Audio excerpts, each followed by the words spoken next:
How do we improve labour laws for New Zealanders? It's like a relationship. One party can just say, sorry honey, it's over, have a good life. What do you think New Zealand should be doing on a tax perspective to encourage small business productivity and profitability? The progressive tax says, if you do the right thing, we won't just take more of your money, we'll take more than more. The one that is a concern is the brain drain and the amount of people leaving. How do we go about improving that? Be a better spender. We own all the wrong stuff and we can't deliver the right stuff, such as our roads are third world. In fact, got a majority to govern on its own. What would be the top 3 changes that you would like to see change? Wow. Where does that confidence come from to take a strong stance, stand up for what you believe in? If you know that you've got people behind you because you've talked to them and you've got a strong philosophical base, then why would you hold back? What would be your message to them to give them hope for the future and to keep going and to come out of this stronger? I mean, I know I'm supposed to say something nice and talk about you and blah, blah, blah, but look, here's the deal.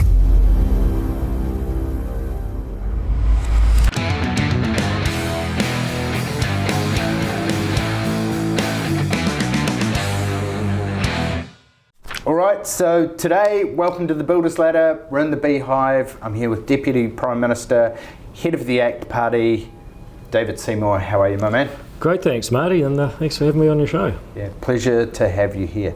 So I want to start off like I start off with every interview. Tell us a little bit about your background and what motivated you to want to get into politics. Well, I'm a recovering electrical engineer. You know, I grew up in a family that had an electrical contracting business, and the thing about electrical contracting, I don't know, your viewers might have a view on this, but basically you come in at the end of the job when most of the screw-ups already been made, and you're subject to things like if you've got a lot of copper, the prices fluctuate, and you know what, the project doesn't get put back because of you. So I grew up hearing about exchange rates, copper prices, labour disputes, practical problems. Someone put the wrong oil in a digger in Fiji.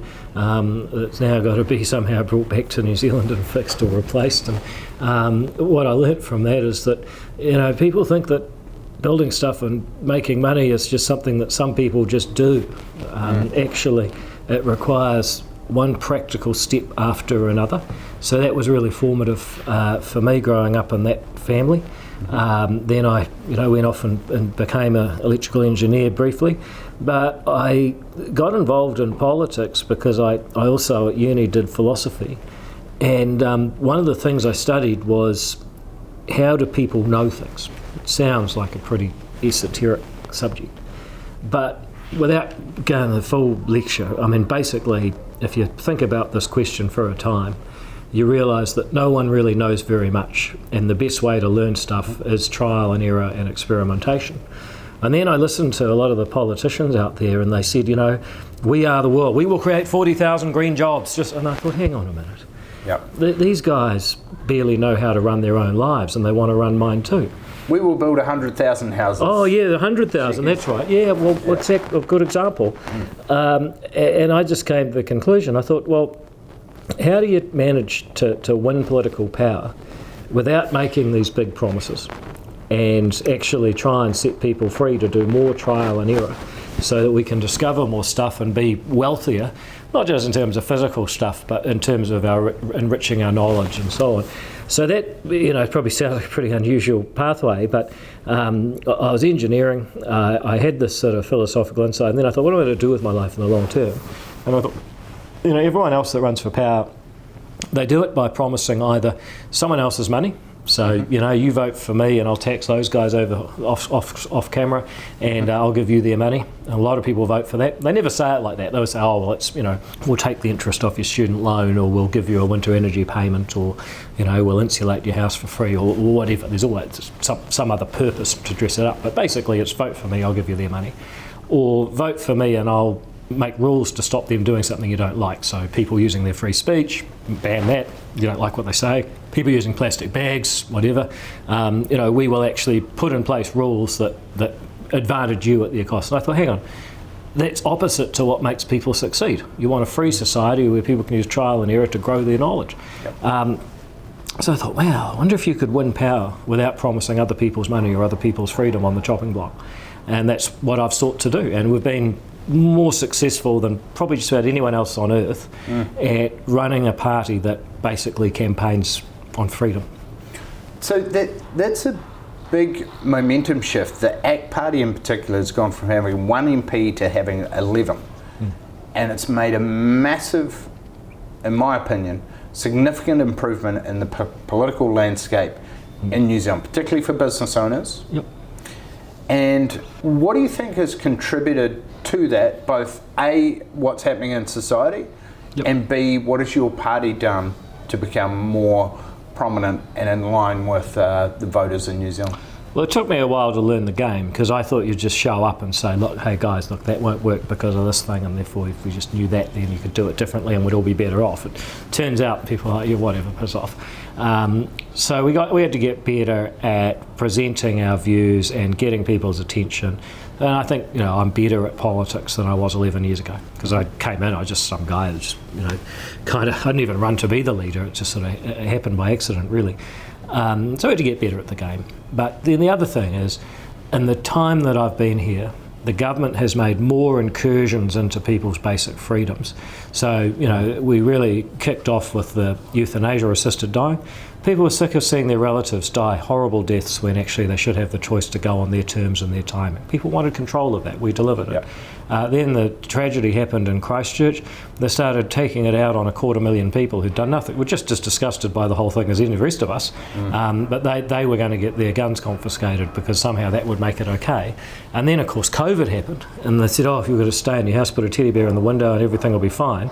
Well, the truth is that, even today, and into 2026, there will be people going broke because of soft loans that were given then that are now due. A lot of people are still paying for COVID, and so that was another thing that made people think, hey, these ACT guys, maybe someone does need to push back at the state. And then they had a go at free speech, and then of course they started saying, well, actually we're going to engineer your culture. If you're a good person, you'll say a karakia before breakfast, and bow down and treat Māori people differently because somehow we Māori are special because our ancestors were here 400 years before yours. And people just said we had enough. So I think that's what's happening is the wokeness has got off the scale, and it's now people are starting to go, whoa, hey, pump the brakes. Yep. And we need people in politics, in business, that are going to say no.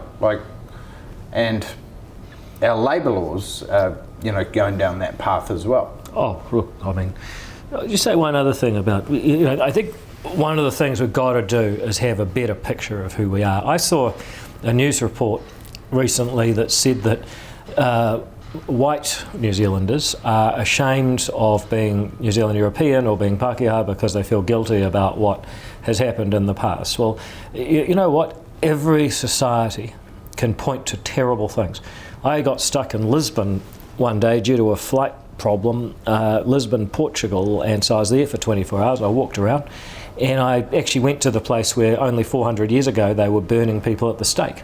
But you don't say, gee, everyone in Portugal and everyone that's Catholic feels guilty now, The musket wars here in New Zealand. Terrible violence, Māori occupation of New Zealand was a humanitarian and ecological disaster. But no one's saying, I'm so ashamed to be Māori, all these bad things. So we got to get over that sort of blame-based, shame-based vision of New Zealand. And then we've got to say, hang on a second.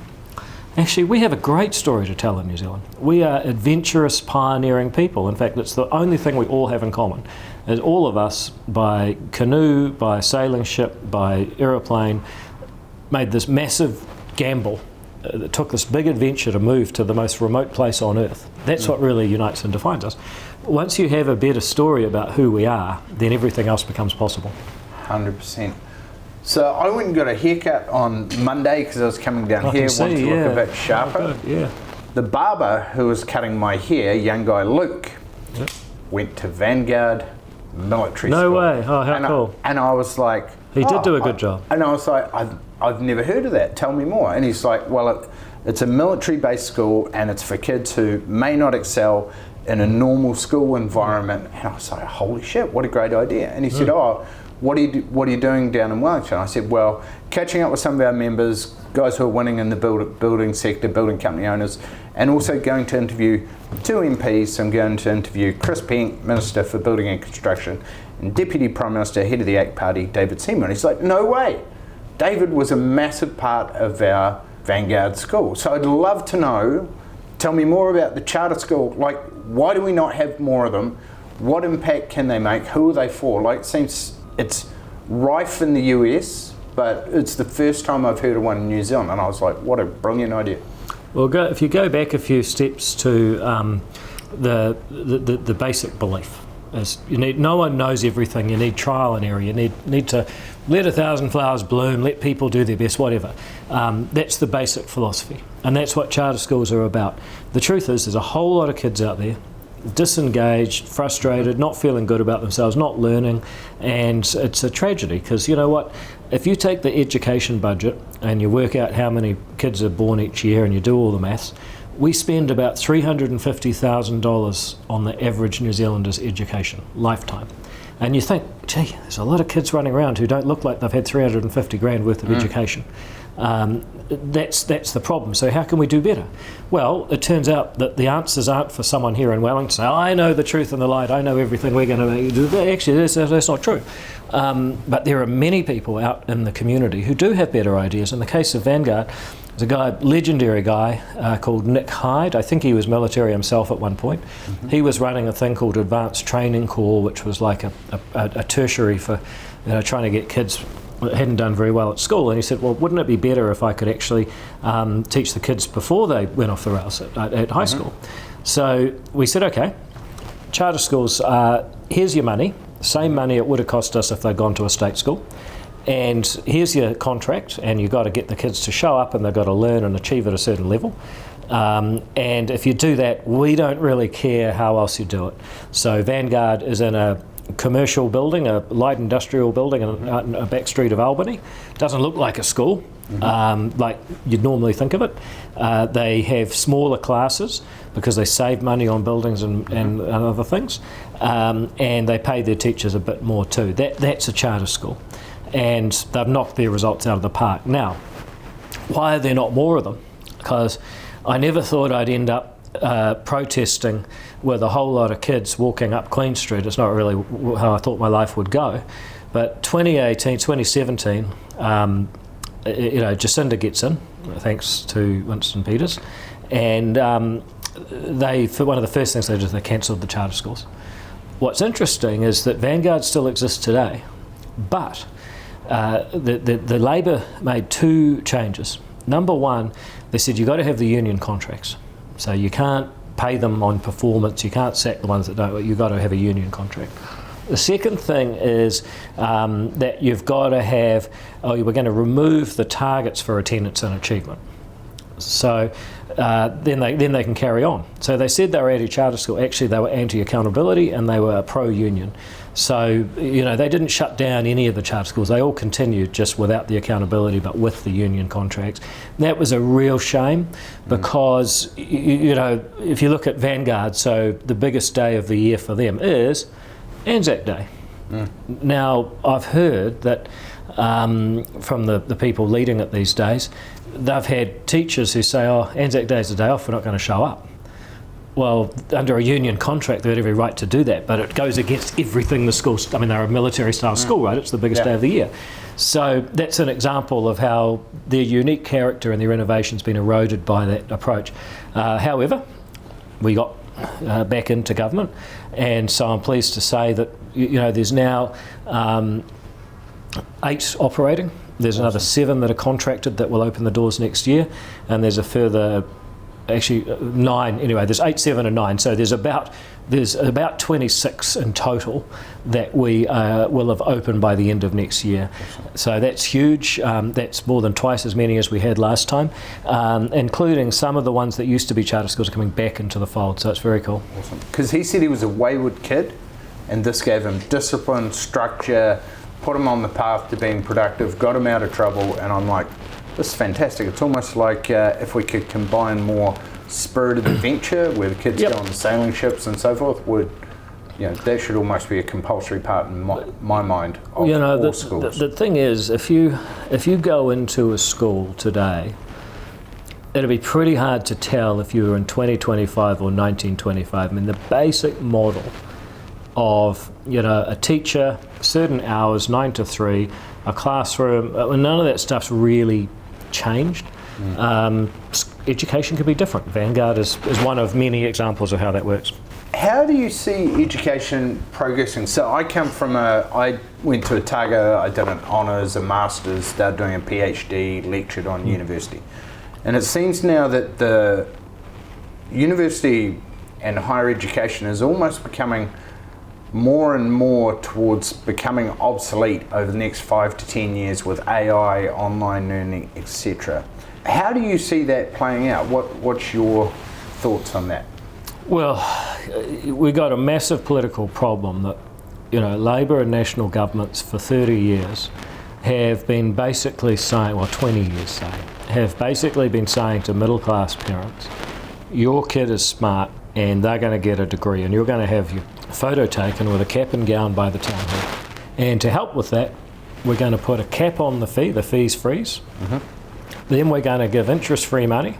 And we're basically going to just make sure that everybody goes, but the standards will drop. Yep. And so if you're a kid, you're 17, 18 years old, if you go, you spend 4 years and $50,000 and you're actually not that much better off. I was talking to the Plumbing Guild once. They said our number one source of graduates, of recruits, is actually AUT graduates. Classic. So AUT graduates, so we've used at the end of, so we're based in Auckland, at the end of their degree, they have what's called AUT co-op program. And the final year students have to go out into the workforce for 12 weeks. They do 40 hours a week and they do it for free. And it's how my business partner, Owen, ended up working with me, came out as a student. We paid them $100 a week. We can take on anywhere from 2 to 5 of them at a time. And it gives them real world practical application. And the ones that are good, you keep. The ones that aren't, you give them some feedback. So I didn't mean to rag on AUT, but I mean what you're talking about is that it needs to evolve a bit. And unfortunately at the moment we've got a huge amount of money and a huge amount of time going into stuff that's probably not that helpful. But of course to pull that back, you've got to say to a bunch of people, well, actually this thing's not important anymore, you're not going to do it, and here's the new thing you're going to do. And I suspect that more vocational type education is probably where it needs to go if you look at teachers. So we're now looking at how to train teachers on the job, because taking on 30 kids for 6 hours a day is not for the faint-hearted. And if all you've got is a few years experience of getting lectured in Marxism by some dropkick lecturer, those kids will eat you alive, and that's why half the teachers drop out in the first 2 years. And then one of them will end up becoming the Finance Minister of New Zealand and put us into a whole shitload that's one of the dangers. That's what can happen, yeah. Absolutely. So I want to talk about employment law for a second. So we're a nation of small business owners. We've grown significantly this year. So we started at 32. We've got almost 100 people in our business now. Now, not all those people are A-grade players. So some of them, we want to give them every opportunity to succeed, and sometimes 90 days isn't long enough. And so we either need to coach them up or coach them out. Now, at the moment, we have 3 people on performance improvement plans, and we have one that we've just made redundant that, funnily enough, has raised a personal grievance. Oh. So the challenge is we cannot go down and have a chat with them about their performance under a performance improvement program and then decide to make them redundant, because it becomes a sham redundancy. What can we do to solve this? Because as an employee can say, hey, 30 days notice, it's not working out, I've found another job, see you later. But we as a business owner can't say, hey, David, it's not working out, you're a great guy, but I don't think this is the right place for you. We'll help you find a job. You've got your 4-week notice period, plus your 2 weeks left from leave. It's been a pleasure. We have to go through this whole palaver that just seems a sham on both sides.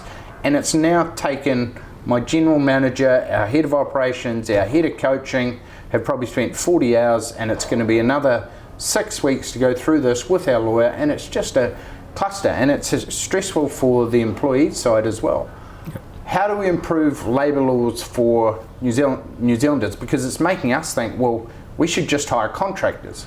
But we can't just hire contractors because there's the 5 litmus test ideology, and most building company owners have contractors on their books. So now, because we're an online and an offline business, we're thinking, well, we'll just hire overseas team members.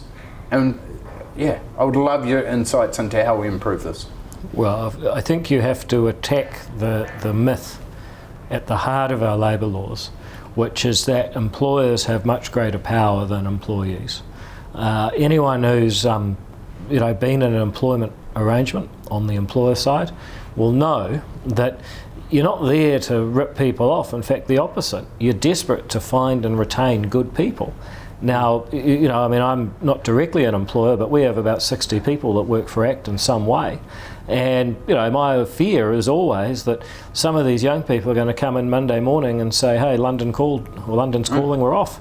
Yep. And that could really damage us. So we work pretty hard to make them happy and keep them here as much as we can. And all employers are like that. So that's the first thing. It's not just that employees compete for jobs. Employers are competing for employees. The second thing is, if you recognise that, then you can ask, well, what is the balance of rights and responsibilities? I had it described to me once as, it's like a relationship. And if you want to get out of the relationship, one party can just say, sorry, honey, it's over, have a good life. The other side, you've got to pay for 3 compulsory counselling sessions, put in place a performance improvement plan, dot all your I's, cross all your T's, and if you miss out on one of them, you're going to have to pay them 20 grand just so you can be single again. That's a totally unbalanced relationship. And then the third thing is you say, okay, what's the result of all this? Well, you can lead a horse to water, but you can't make them drink. So if you think this is going to improve conditions for employees, you're wrong, because all of these restrictions actually make it more risky to take someone on, and that reduces the range of choices for employment that employees have. So for every bit of extra security you get in your current job, you lose another opportunity. There's no free lunch here. So what do you do about that? Well, look, Brook Van Velden every employer in New Zealand should have a little picture of Brook Van Velden up in their office. Number one, for getting on top of runaway minimum wage increases, which she's done a very good job of. Number two, for her changes. She lives just around the corner from me in Sydney. Does she? Yeah. Oh, well, there you go. Yep. Well, look, she's number two for her effort in changing the Employment Relations Act. So she's saying, look, first of all, there's a gateway test which is much clearer for contractors. It doesn't go as far as perhaps I or maybe she would, but within the context of our coalition government, it goes away. She's saying that if you earn over 180 grand, you can't take a PG, because frankly, if you want to pay with the big kids, or play with the big kids, then you can't have all of this held over your employer, because people in those positions, their influence down through the tree actually can affect everyone's productivity. And then she's also saying if you go for a PG and you're at fault, you can't get a payout on a technicality. So those are changes she's making. Do they go as far as the ACT Party alone would go? No, they don't. Are they moving closer to something sane and rational and fair? I think she's doing a great job at that. Love it. So what changes would you make if ACT got a majority to govern on its own? What would be the top 3 changes that you would like to see change? Wow. If we wave this magic wand and everyone does the right thing? Okay. Well, number one, we would change the structure of government here in Wellington. I mean, a lot of people won't realise how crazy it is that you've got effectively a board, which is the cabinet of 20 ministers. You've got a further 8 ministers who are ministers but aren't in cabinet. Those ministers, those 28, and there's also 2 under-secretaries, but we'll leave that for now. Those 28 are in charge of, I think, 46 government departments, but they also have things called portfolios, where you can be, say, the Minister for Auckland or the Minister for South Island, the Minister for Racing, the Minister for, I don't know, ethnic affairs, you don't actually have a department, it's just a title. Then you say, okay, how many departments are some ministers in charge of? Some ministers are in charge of seven departments, but not the whole departments, just parts of them, because some departments have as many as 23 different ministers they answer to. Now, if you follow this point, it's very hard to get stuff done because you've got people who have titles that don't actually connect to budgets but are designed to signal, like, we care about Auckland or something, but we're not going to do anything about it. And then you've got people who chief executives of departments answering to up to 23 different ministers. That's MB. I'm one of 5 ministers who's actually not in charge of some part of MB.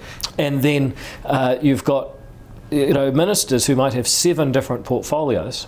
And so no one is good or expert or on top of anything, frankly, and as much as they could be. Now, so the first thing I would do is I would say 20 ministers, all of them go to every cabinet meeting, not some that don't actually go to the board members that don't go to the board meetings.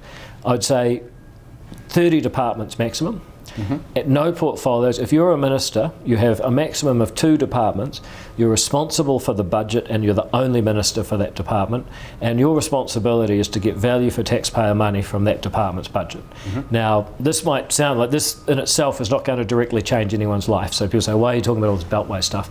Because I don't think we can get the kind of change or reform or competence or value for money we require with the current spaghetti arrangement at the top of government. So that's number one. Number 2, I would look at everything that the government owns, and I would ask myself, do we need to own 3 competing power companies? Probably not. Have we done anything for New Zealanders by doing that? I don't think so. Do we need to own a post office? Probably not. Do we need to own a radio station? Definitely not that one.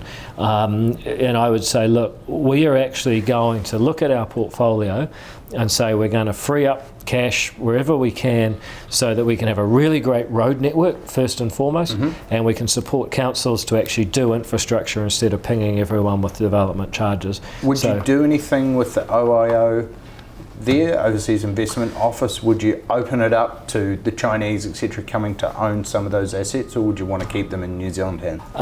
It probably wouldn't be on my top 3 things. I'd be very cautious about the fact the world has changed, that not everyone that wants to invest in New Zealand has our best interests at heart.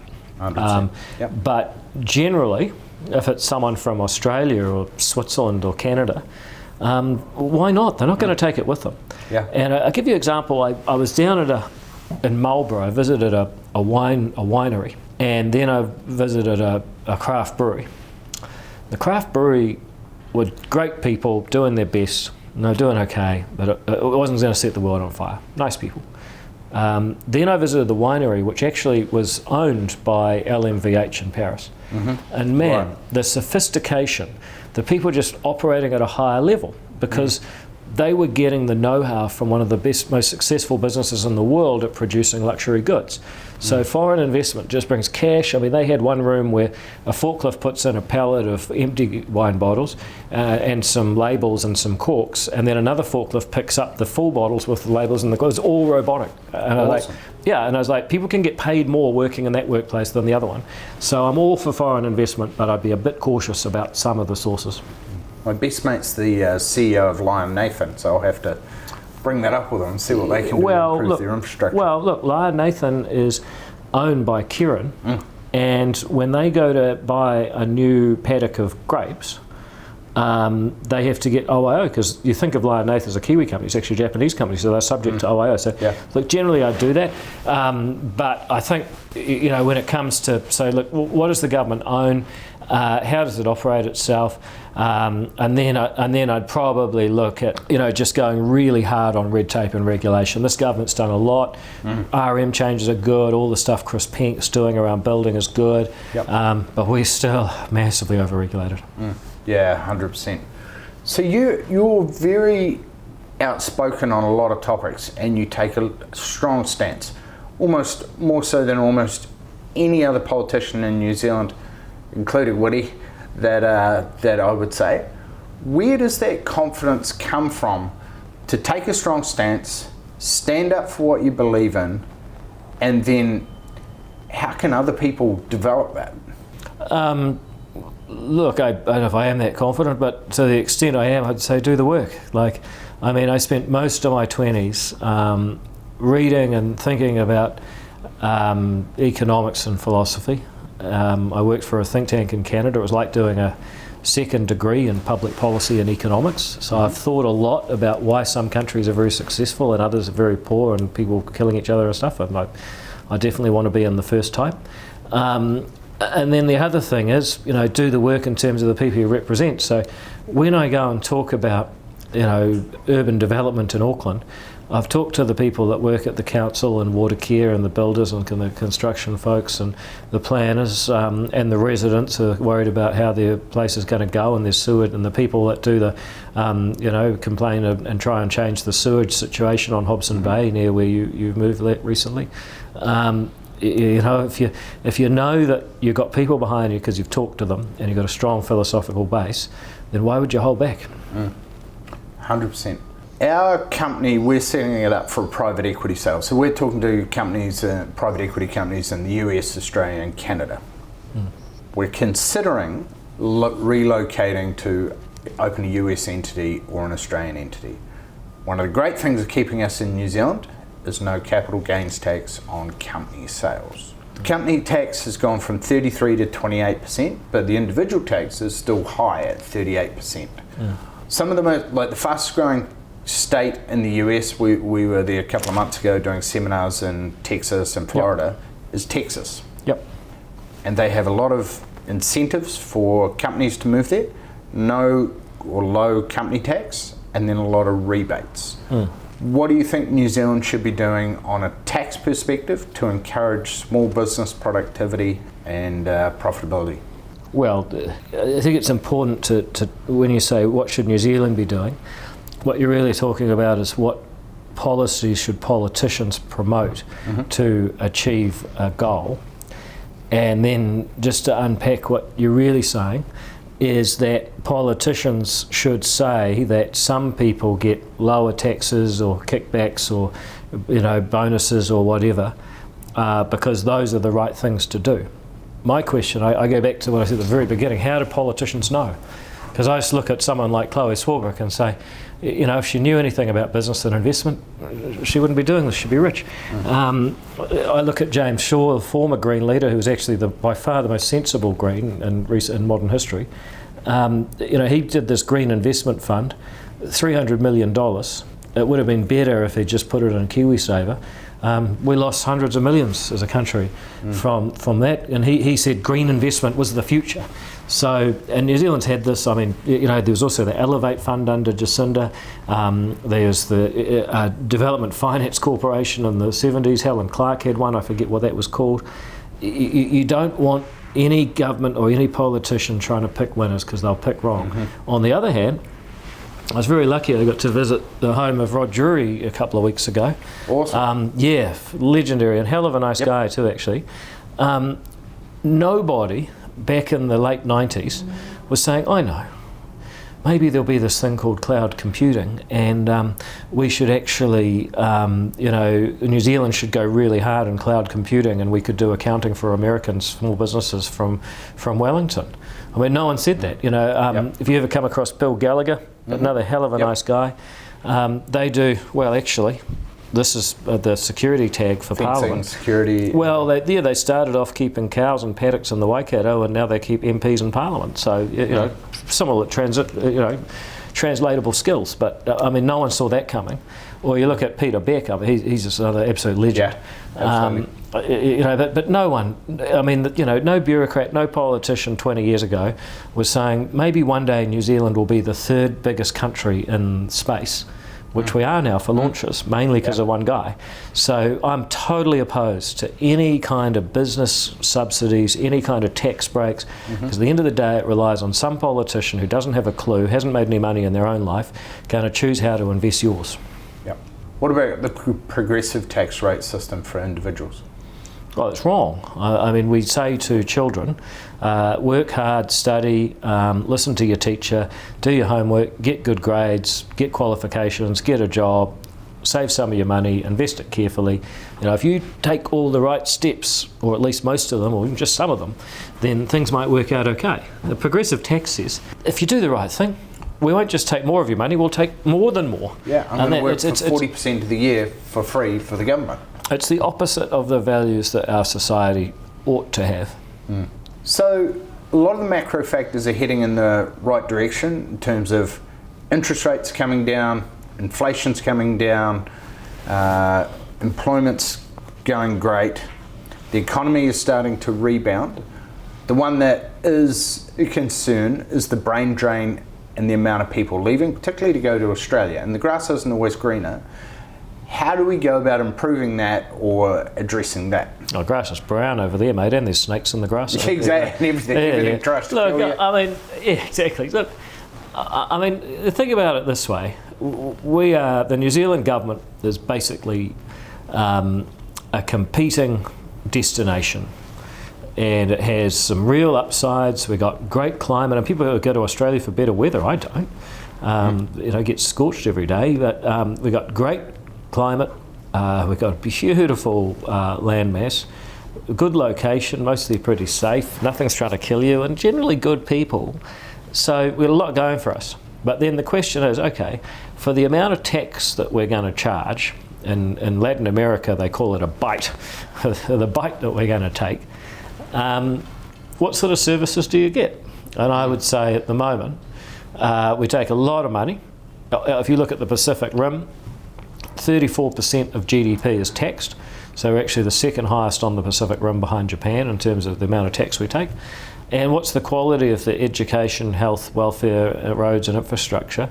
And I would say that largely inferior services. So the number one thing we can do in New Zealand is be a better spender. So start delivering higher quality services, and we could go into how you do that in education, health and so on, but you know, let's park that for now, but that's one thing we've got to do. We can be a better owner. So I talked a little bit about, you know, the government's assets is $570 billion balance sheet. We own all the wrong stuff, and we can't deliver the right stuff, such as our roads are third world. So you've got to be a good owner. And you know, we're terrible at owning assets. I mean, just look at most of the hospitals are falling apart because they spent all their depreciation instead of actually investing. It's crazy. So we've got to be a good owner, and we can do a lot better at that. And then you've got to be a good regulator. You know, I mean, you look at this earthquake thing. I mean, I alone voted against that. One vote versus 119. So this is crazy. We can't afford it. It was going to cost a fortune. Fewer than 500 people have died from earthquakes in the history of our country. We're going to spend tens of billions of dollars. It is insane. We lose more people to heart disease every month. Yep. So, you know, you've got to be a good regulator. And if the government just does its job, spend carefully, invest and own carefully, and regulate carefully, then you don't have to be that smart. I mean, Australian politicians are not that bright either. So, you know, we don't have to do that well to say, well, actually, based on our natural advantages, if you add that to a government that's a careful owner, spender and regulator, you're cooking with gas. You know, New Zealand, in my view, difficult time right now, but still the greatest place on earth. 100%. So what you brought up about Singapore there is interesting. So my son was in the school maths team, and they were going compete against all the other kids in Auckland, and got his ass kicked by Singaporeans. Singapore maths. Yep. Is what all the Kings, St Kitts, Barradine, Dio, St Cast, all do. Yep. And it's just a whole nother level of next level quality education and expectation. And I've spoken to John Key a few times, and I asked him, who are the leaders that you most admire, respect over time? And he said Liang Kai-shek, the leader of Singapore. Who would be your top either business people or politicians or leaders that you embody the best values and have had the most impact in the world? Oh, I'm biased, but I'd pick my granddad. You know, lived through the Depression, started wiring cowsheds out the back of Dargaville, and you know, ended up employing 200 or 300 people, and worked on some of the big industrial projects of his time, the refinery expansion, Tiwai Point aluminium smelter. He managed to organise people and take big risks, deliver on contracts, built a great business which is still going and it's outlived him. I think that was extraordinary leadership, and there's a lot of people like that probably don't get the level of recognition that they deserve. In terms of politicians, I mean, a lot of people have an inaccurate view of Roger Douglas and they think he did bad, all that's bad, but if you just look at the things he actually did, none of them have been changed. Independent Reserve Bank, floating the dollar, simple, well, relatively simple tax structure. It's got a bit worse over time, in fairness to that one, but all of that is still in place. And so I would say that Sir Roger is the most important and influential politician of our time. 100%. Rogernomics, a lot of it's still here. Yeah, absolutely. Yeah. So my last question would be, for building company owners in New Zealand, what would be your message to them for helping them succeed and come out of that? We haven't been in a recession, but we have been, a bit of a stumbling block over the last couple of years. What would be your message to them to give them hope for the future and to keep going and to come out of this stronger? Party, vote, act. I mean, I know I'm supposed to say something nice and talk about you and blah, blah, blah, but look, here's the deal. Me and our team are busting our gut for the values that I'm sure you share and many of the people watching this share. We want the ability to make a difference in our own lives, regardless of what time our ancestors got here. We don't want to be tied up in red tape and regulation. We don't want to pay tax for inefficient services. And we don't want to be disrespected and beaten down for being successful. We actually want a place where we can be human beings with hopes and dreams and use our time on earth to build a better tomorrow. That is why New Zealanders migrated to this place, and frankly no one else is out there saying that loudly and proudly. So if you share those values, then you can either piss around and say, what about this, what about that, or you can get behind the people who are actually unafraid to be proud and to promote them so that our country can succeed. 100%. All right, I appreciate you. Thank you very much for your time, David. It's been an awesome chat. Yeah, nice, pleasure. Thanks. Thank you.